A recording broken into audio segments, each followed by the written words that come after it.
Let's talk about the word relationship.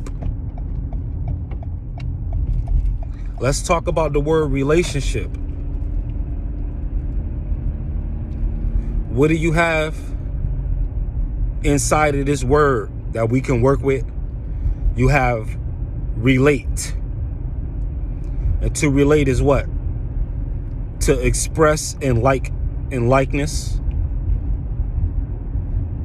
To express and discover similarities.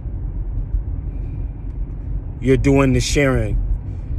Can you relate? Can you be similar? Is there a common ground? Is there an equalizing? Is there a 0 point? You also have inside of relate, you have relay. Because there's always an exchange in relationship. There's always that giving, that passing of the baton. You're relaying information. You're relaying feelings. You're relaying each other's background. You're relaying how y'all doing that day.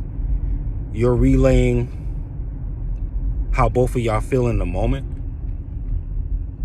There's a relay going on, which means there's a giving going on. Even if there's no take in a relationship, the giving will always be there. You know what I mean? Taking is not so much a relational concept.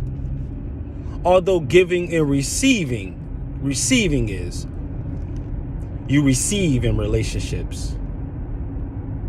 When you take, that's basically going solo, and that's dealing with more of a solo concept in an individual relationship. How one relates to themselves determines what he or she will and will not take. How one relates to his or herself will determine what he or she will or will not take. So the taking deals with individuality. But that giving and receiving, when there's the receiving, that's the relay, the relationship. So it takes two when you're talking about relationship in that way, to relate to others. And when we mean others, we don't just mean people. Relationship to objects, relationship to money, relationship to time. How do you relate to these things? What is your similitude in comparison to these things? How do you traverse the vicissitudes of whatever kind of category you're relaying to? Whether it be a partner, a career, simple household task, anything.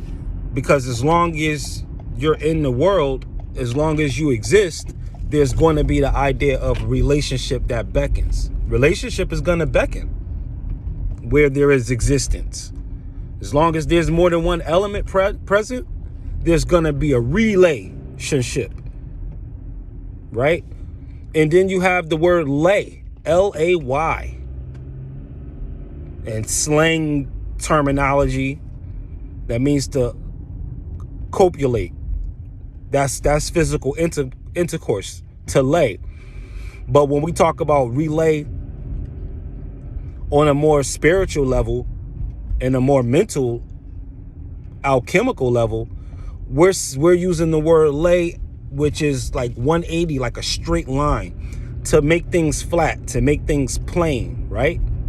To lay things down, to drop a burden. You can either carry a burden or lay it down. And usually we tend to pick up burdens that we lay down, and we have to relay them down. In a relationship, it's the relaying down of burdens that we had, that we picked up, or just the act of laying a burden down again, whether it be old or new. You're relaying it down. You didn't just lay it down one time, you got to lay it down again. You didn't just lay down one burden, you have to keep relaying burdens down.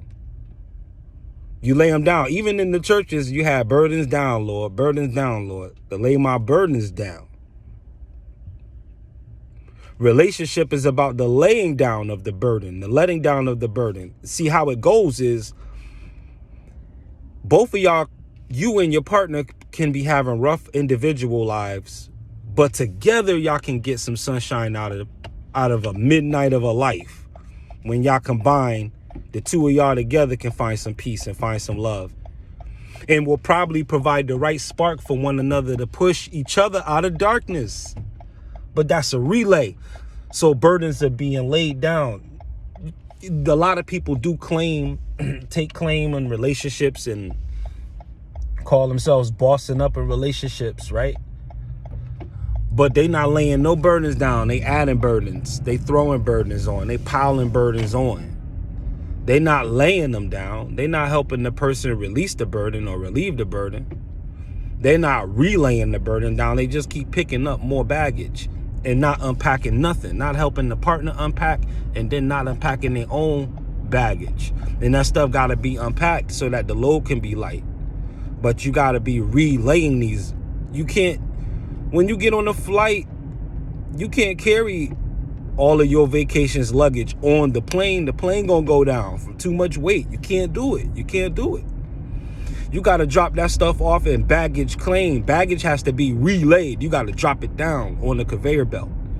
You have to relay it. You got to lay it down. And then when you get someplace, you got to lay it down again if you got a connecting flight or whatever the case. Or when you just catching a flight, a return flight when you're going back.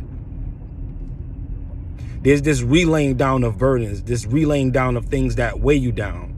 That's the idea. That's the pure idea of relationship, is to lay a burden down. In the art of relaying it down. And then you do have this baton effect also when you're leading the charge. And this goes both ways in a relationship too. Whereas the man might lead in the finances, the woman will lead in the child care.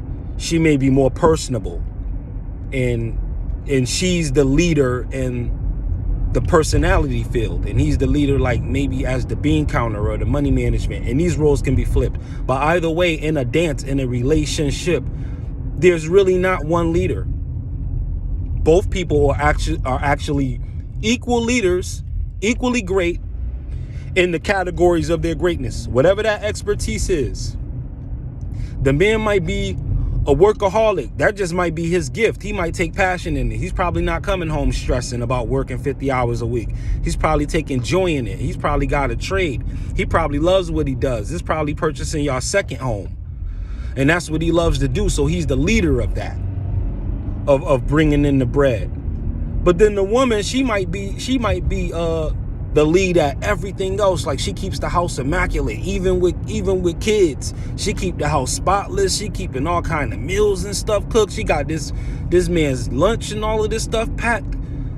These kind of things in a relationship, in the passing of the baton has equal importance, no matter whose hand it goes in. We're talking about relationships.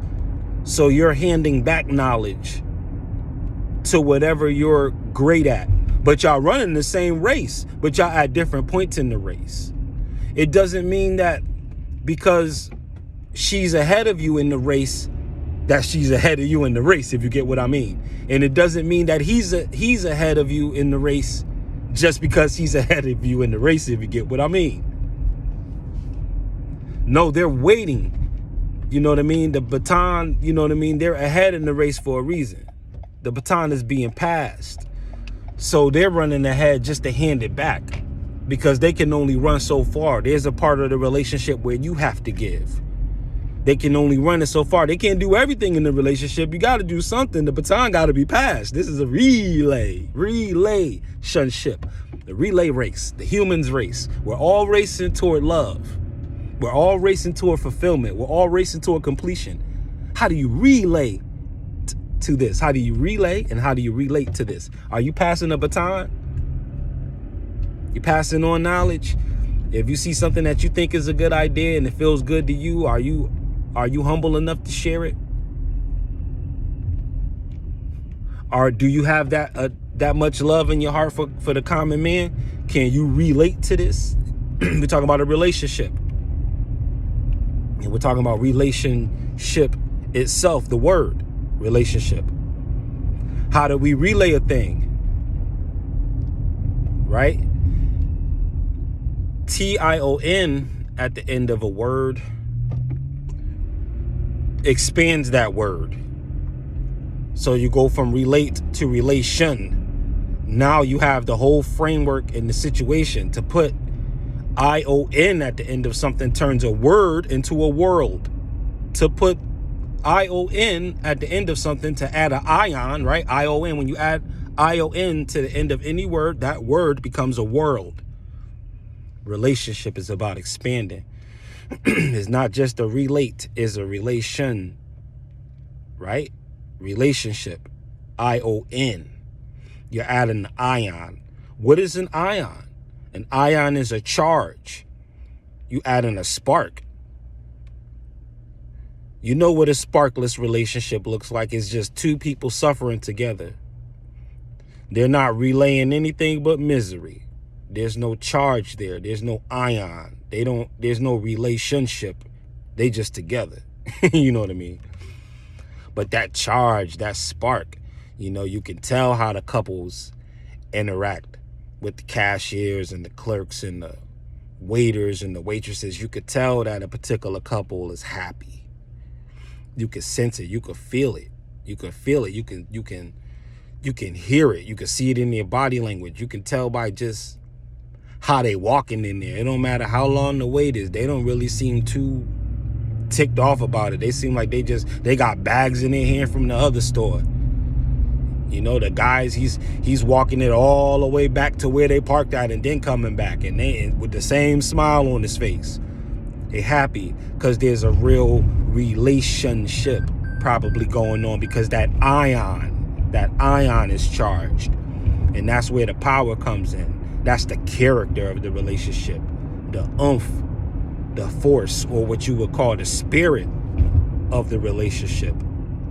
The spirit of a thing is the root of a thing in its formless state, the base nature, the very idea, the fabric of it. We're breaking down relationship like that. Now, the last part of relationship, you have the ship. S-H-I-P, if you're catching this video at a strange moment. I'm not on here cussing. Relationship, ship. S-H-I-P. Like an ark. Like Noah's Ark. But check this out. For that same illusion, A-L-L-U-S-I-O-N, for that same illusion, you got the cruise liner industry. And you know how big they are on relationships, honeymoon cruises, couples cruises. You get on a cruise ship. You see, in a relationship, when you're doing it right, the both of y'all might be grinding. The both of y'all will have your challenges. This is real life. But for the most part, you're going to cruise. You're going to cruise. A cruise ship is a big part of relationships. And there's another part of the cruise liner industry that caters to the product of relationships. The Disney and Nickelodeon cruises with all of the high-pitched screaming children. That's all part of the cruise liner industry, when the cruise ship is a result of relationship, because you got that procreation. Look at all that money coming in just from people being together. So that's the ship. So what are you? You're on board. You're on boat. You're, when you stop, you dock. You know what I mean? You're on a vacation. You're cruising. You're sailing. You're on the ship. You're on the boat. Yep. So again, that's relationship and the inner and outer mechanics of that. This is Super T Sigma with Sigma Program, and I thank you for your time and attention. You already know reaching is teaching. In the meantime, continue to vibrate high, people. Peace.